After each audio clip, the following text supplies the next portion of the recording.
the people who've been out. That's not. They are completely separate. I'm talking about they have not been out here all day, and they wait. They wait until they hear that this started. This is why the police started that. The looters come when they hear that, because you can hear about it on social media. When they hear that the police start to do this stuff with the tanks and trucks, then they know that it's time for them to come. That's how you know, because they have cars. Everybody else's car was parked. They come from nowhere in their cars and drive to loot. They wait until they hear about the militarized police, and then they come, because they know they can't come. They know they can't. Because they would have to come through everybody else. It was like 20, 30 people.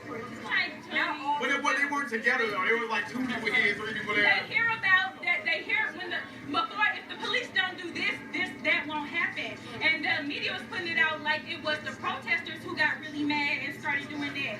No, it's not the protesters who get really mad and start doing that. The protesters, and they showed it tonight. The protesters, when they started to loot, the protesters got mad at them and stopped them. They made a unified front in front of that store. When they heard this glass break, they ran to do this.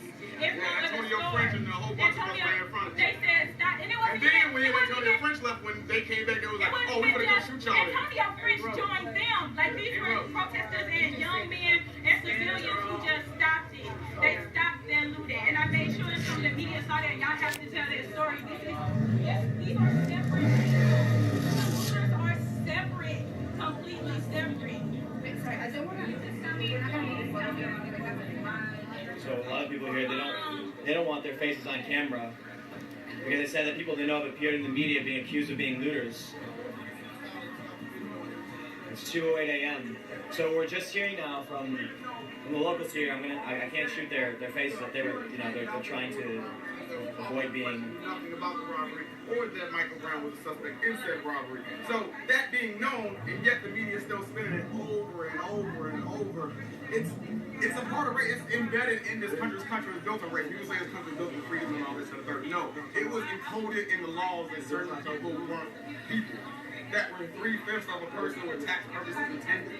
Like, that is a known fact. So to be able to know there's a post-racial America, is that the third? Then no, it's so much shit structurally like embedded within the fabric of the Constitution itself that racism is embedded. Sure. I think it's an important point, and I will. Okay. Wait, what are you with though? Oh yeah, let's be right. Me too. Well,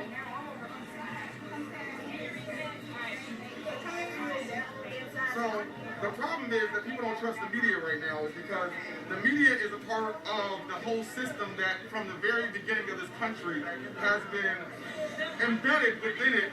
Embedded within the Constitution itself is that racism is embedded in it. So black people from the very beginning, from the very start, when they said that we are here for liberty and freedom, they meant it for white male taxpayers.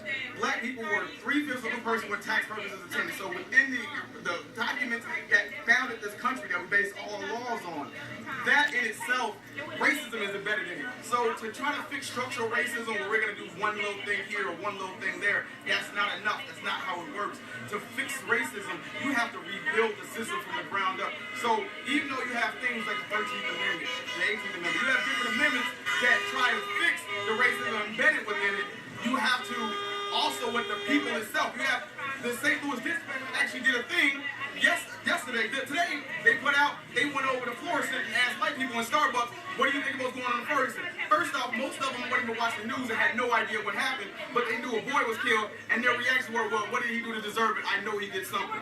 That is embedded within the system. That is embedded within white privilege and within just the country itself, that people are bad because they deserve it. We have this whole puritanical system that is set up from the people who got kicked out of England for being too radical, that they were like, oh, you gotta go.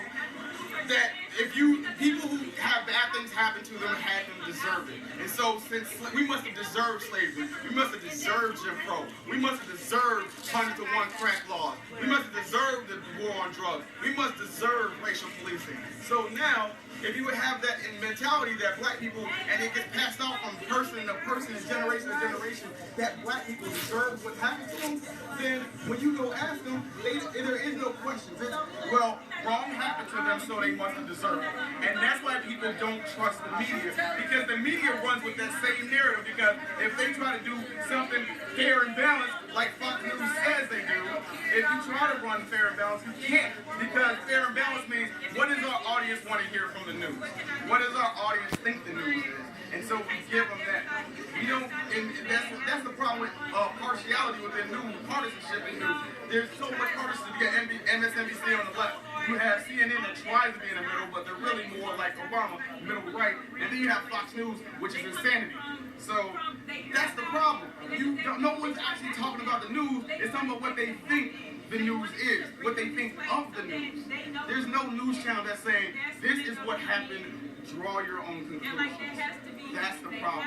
We have made this country so bereft of critical thinking and thought and ability to process knowledge that the issue is going to be to get people to think about issues for themselves and go, here are the facts, draw your own conclusions. No, people go, well, so now what should I think? I'm going to listen to Glenn Beck. That's why they had the joke about when Dave Chappelle was talking about Ja Rule. He was like, why would people ask Ja Rule what he thinks on 9/11? Like, no one's asking about his opinion. No one cares about his opinion. No one wants to dance. I'm scared to death. That's the problem. We ask for people. We care about Kim Kardashian's opinion on. Someone's going to ask Kim Kardashian about Ferguson Missouri. No one cares about what Kim Kardashian thinks. What is Kim Kardashian? Not a political scientist. She's not a sociologist. She doesn't study history. No one cares about that. But for some reason, our country is built on deferring to authority. And the problem is there is no real authority. Everybody's authority is different. Some people believe in doctors. Some people believe Kelly McCarthy when it comes to vaccine. Some people believe Kim Kardashian when it comes to makeup. Some people believe scientists when they say this is dangerous and it has chemicals in it. And that's the issue, that there is no unified authority. We have Congress making decisions about environmentalism when the environment and their lawyers, they don't know anything about environment. They're not deferring to people who we trust, who have worked their lives to study something. We're not deferring to that. When it comes to racism, we're asking a panel of white dudes about racism. When it comes to sexism, we're asking a panel of priests about women's rights and reproductive rights. It's insanity around here. We trust people that aren't in the arena that they should be speaking in. And that's why we don't trust the media, because they're in the arena of blackness and black experience, and no one cares about the black experience until something bad happens, and then it's used as a tool to paint us as evil, as destructive, as animals, as everything else. That's why you have stuff like AP during Hurricane Katrina. White guy foraging for food, black people looting. AP ran with that. No one checked him. There was never an apology. There was never a retraction. That's the issue. And if we want to fix the issues, we have to fix the issues from the ground up. And it's the media's responsibility to be fair and correct. Y'all have to show the unity that's been out there today. And you have to show that. And you have to show the unity. You can't. You got your voice. Vice is dope. No, Vice is dope. Vice dope. Greg Thomas. Make sure you quote me. I am an information security engineer that works in Chicago. So, and I speak at diversity. I speak about diversity in technology and in hacker spaces. So, because I'm a hacker player. So, I speak about the fact that there's only 4 black dudes most, and it's 98% white males. So I try to increase diversity and talk about how we get more diversity in that field. Thanks, man. No problem. Yes, yes, I am. MINOSSEC, Minosec. If you look at anything from like different B-sides conferences, I speak at those. All my videos and stuff are on there. So, okay, cool. All right, so what do you guys think? Most of the people have cleared out, so we just heard a very impassioned speech. No, most of the people have. I mean, people are still here for sure. The police are still here. The big crowds we saw earlier, You know, they're clear out of the street. And it's also possible that they've actually just spread out down the street, but there's no one main cluster now.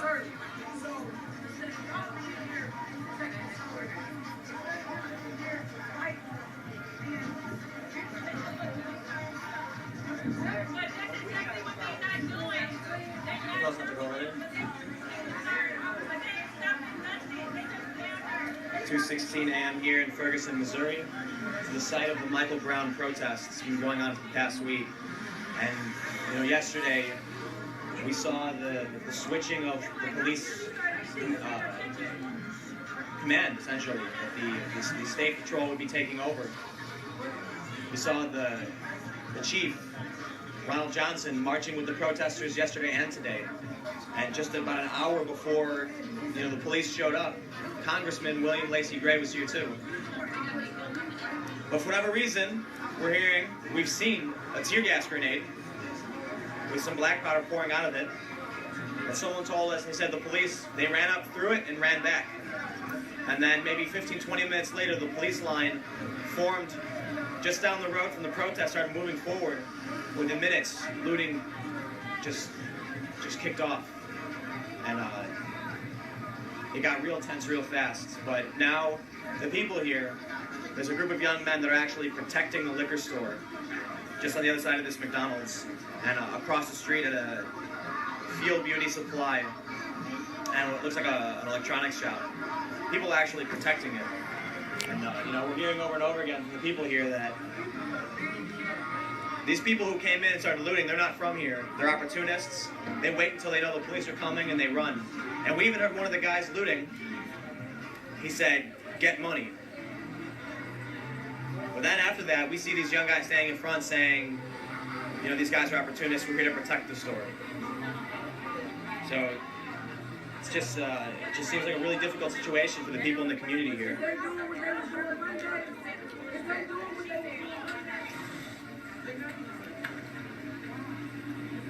So I definitely say the tension has died down.